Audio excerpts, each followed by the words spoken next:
অসমত ভোটাৰ লিষ্টত বা ভোটাৰ কাৰ্ডত নতুনকৈ নাম ভৰ্তি কেনেদৰে কৰিব জানি লোৱা আহক। ভিডিঅ'টো ডেছক্ৰিপশ্যনত এটা লিংক দিয়া আছে, সেই লিংকটোত ক্লিক কৰিলে এইটো ৱেবছাইটত আহিব, অথবা ডাইৰেক্ট আপুনি গুগলত গৈ পেলাই আৰু mynacomputers.in বুলি চাৰ্চ কৰিলেও এইটো ৱেবছাইটৰ লিংক পাব। ৱেবছাইটত আহিলে এনেদৰে ৱেবছাইটটো খোল খাব। তলতে যদি স্ক্ৰল কৰি আহে তেতিয়াহ'লে সেইটো অপশ্যন পাব ভোটাৰ কাৰ্ড লিষ্টত নাম ভৰোৱাটো, অথবা ইয়াত যিটো অপশ্যন আছে চাৰ্টিফিকেট এপ্লাই আছাম, ইয়াত ক্লিক কৰি পেলাই আপুনি সেইটো অপশ্যনলৈ যাব পাৰিব।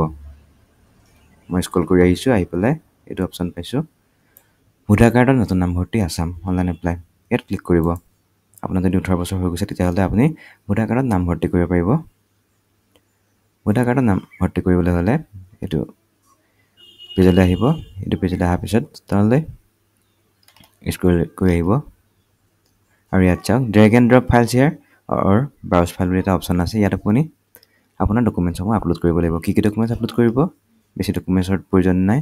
আপুনি কেৱল আপোনাৰ আধাৰ কাৰ্ডখন, এক কপি পাছপোৰ্ট চাইজৰ ফটো আৰু আপোনাৰ দেউতাৰ বা হাজবেণ্ডৰ ভোটাৰ কাৰ্ডখন ইয়াত আপলোড কৰিব লাগিব।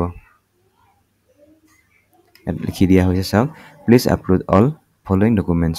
আপোনাৰ আধাৰ কাৰ্ডখন, যাৰ নাম উঠাব ভোটাৰ কাৰ্ডত, তেওঁৰ আধাৰ কাৰ্ডখন, এক কপি পাছপোৰ্ট চাইজৰ ফটো আৰু তেওঁৰ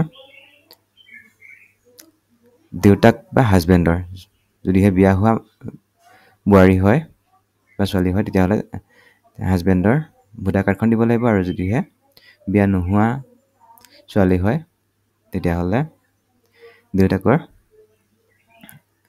ভোটাৰ কাৰ্ডখন ইয়াত আপলোড কৰিব লাগিব। আপুনি যদি ল'ৰাও হয় তেতিয়াহ'লে এই ক্ষেত্ৰতো আপোনাৰ আধাৰ কাৰ্ডখন, আপোনাৰ দেউতাৰ আধাৰ কাৰ্ডখন, ভোটাৰ কাৰ্ডখন আৰু এক কপি পাছপোৰ্ট চাইজৰ ফটো ইয়াত আপলোড কৰিব লাগিব। ইয়াত ব্ৰাউজ ফাইলত ক্লিক কৰিব। ব্ৰাউজ ফাইলত ক্লিক কৰাৰ পাছত গোটেইকেইটা ডকুমেণ্টছ ইয়াত আপলোড কৰি দিব। মই দেখুৱাবৰ কাৰণে যিকোনো এটা ফাইল আপলোড কৰি দেখুৱাইছোঁ। এনেধৰণে ফাইলটোত ক্লিক কৰিব, অপেনত ক্লিক কৰিব। অপেনত ক্লিক কৰাৰ লগে লগে ফাইলটো আপলোড হৈ যাব। তাৰপিছত আপুনি এড টু কাৰ্ট কৰিব লাগিব, অথবা আপুনি বাই ভিয়া হোৱাটছএপত ক্লিক কৰি পেলাই আমাৰ লগত যোগাযোগ কৰিব পাৰিব। মই এড টু কাৰ্টত ক্লিক কৰিছোঁ। এড টু কাৰ্টত ক্লিক কৰাৰ পাছত ভিউ কাৰ্টত ক্লিক কৰিব। যিটো ভিউ কাৰ্ড অপশ্যন আছে তাত ক্লিক কৰিব। ভিউ কাৰ্ড অপশ্যনত ক্লিক কৰাৰ পিছত তললৈ আহিব। আহি পেলাই ইয়াত চাওক শ্বিপিঙত ফ্ৰী শ্বিপিং আৰু ফাষ্ট শ্বিপিং দুটা অপশ্যন আছে। বাই ডিফল্ট ফ্ৰী শ্বিপিং হৈ থাকে, এইটো ফ্ৰী শ্বিপিঙতে ৰাখিবলৈ দিব। তাৰপিছত প্ৰচেড টু সেই কাৰ্ডত ক্লিক কৰিব। প্ৰচেড টু সেই কাৰ্ডত ক্লিক কৰাৰ পিছত এইটো পেজ খোল খাব। এইটো পেজত বিলিং ডিটেইলছ দিব লাগিব। ইয়াত আপোনাৰ ফাৰ্ষ্ট নেম অৰ্থাৎ নামটো, ইয়াত লাষ্ট নেম অৰ্থাৎ আপোনাৰ গুৱাহাটীটো, আপোনাৰ ঘৰৰ সম্পূৰ্ণ ঠিকনাটো এই দুটা বক্সত লিখিব লাগিব। আপোনাৰ টাউন, চিটি বা ডিষ্ট্ৰিক্টখনৰ নাম ইয়াত লিখিব। ডিষ্ট্ৰিক্টটো বাই ডিফল্ট আছাম হৈ থাকিব। আপোনাৰ পিনক'ডটো শুদ্ধভাৱে ইয়াত দিব। ফোন নম্বৰটো ইয়াত শুদ্ধভাৱে দিব, যাতে আমি আপোনাক ফোন কৰিলে এইটো নম্বৰত পাওঁ। আৰু আপোনাক এটা ইমেইল আইডি ইয়াত দিব। দিয়াৰ পিছত পে' নাও বাটনত ক্লিক কৰিব। পে' নাওত ক্লিক কৰাৰ লগে লগে আপুনি এটা 100 টকা পে'মেণ্ট কৰিব লাগিব। 100 টকা পে'মেণ্টটো কৰাৰ পাছত ছাকচেছফুল হৈ যোৱাৰ পিছত পে'মেণ্ট, আপুনি যিকেইটা ফাইল আপলোড কৰিছে ফাইলকেইটা আমাৰ ওচৰলৈ আহি যাব। এই ফাইলকেইটা চাই পেলাই আপোনাৰ বাবে ভোটাৰ কাৰ্ডখন এপ্লাই কৰি দিম। ভোটাৰ কাৰ্ড এপ্লাই কৰাৰ সময়ত OTPৰ প্ৰয়োজন হ'ব। OTPৰ বাবে আমি আপোনাক কল কৰিম এইটো নম্বৰত, আৰু বেলেগ কিবা যদি অসুবিধা হয় সেইটো নম্বৰতে আমি আপোনাক কল কৰিম।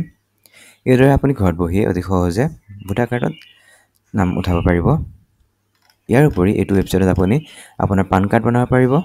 আপোনাৰ যদি 18 বছৰ হৈ গৈছে তেতিয়াহ'লে পান কাৰ্ড বনাব পাৰিব। আপুনি মাইনৰ পান কাৰ্ড বনাব পাৰিব। পান কাৰ্ড যদি হেৰাই গৈছে, পান কাৰ্ড যদি শুধৰণি কৰিব লাগে, এইটো অপশ্যনত কৰিব পাৰিব।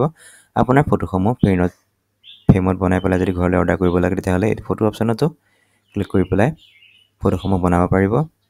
আপোনাৰ ভোটাৰ কাৰ্ড, আধাৰ কাৰ্ড, আয়ুষ্মান কাৰ্ড এইসমূহ যদি PPC কাৰ্ডত বনাব লাগে তেতিয়াহ'লে এইটো অপশ্যনত গৈ পেলাই PPC কাৰ্ডসমূহ অৰ্ডাৰ কৰিব পাৰিব ঘৰলৈ। আপোনাৰ অসম চৰকাৰ যদি বেলেগ চাৰ্টিফিকেট এপ্লাই কৰিব লাগে, কাষ্ট চাৰ্টিফিকেট হওক, ইনকাম চাৰ্টিফিকেট হওক বা বেলেগ তেনেধৰণৰ birth certificate, NCL certificate, next of কিন চাৰ্টিফিকেট, তেনেধৰণৰ বহুতো চাৰ্টিফিকেটৰ সুবিধা আছে এইটো অপশ্যনত। ইয়াত গৈ পেলাই এপ্লাই কৰিব পাৰিব। আপোনাৰ PDF ফাইলসমূহ যদি প্ৰিণ্ট কৰি পেলাই ঘৰলৈ অৰ্ডাৰ কৰিব লাগে ফ্ৰী শ্বিপিঙৰ সহায়ত, এইটো অপশ্যনত গৈ পেলাই প্ৰিণ্ট কৰিব পাৰিব। ফ্লেক্স বা বেনাৰ যদি বনাবলগীয়া আছে তেতিয়াহ'লে এইটো অপশ্যনত গৈ পেলাই অৰ্ডাৰ কৰিব পাৰিব। আপুনি ঘৰত বহিয়ে কুৰিয়াৰ দ্বাৰা ফ্লেক্স বা বেনাৰসমূহ পাই যাব।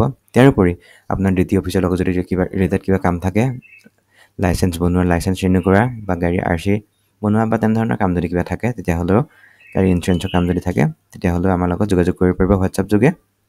এনেধৰণে অতি সহজে এইটো ৱেবছাইটৰ দ্বাৰা বহুতো কাম কৰি ল'ব পাৰিব আপোনালোকে।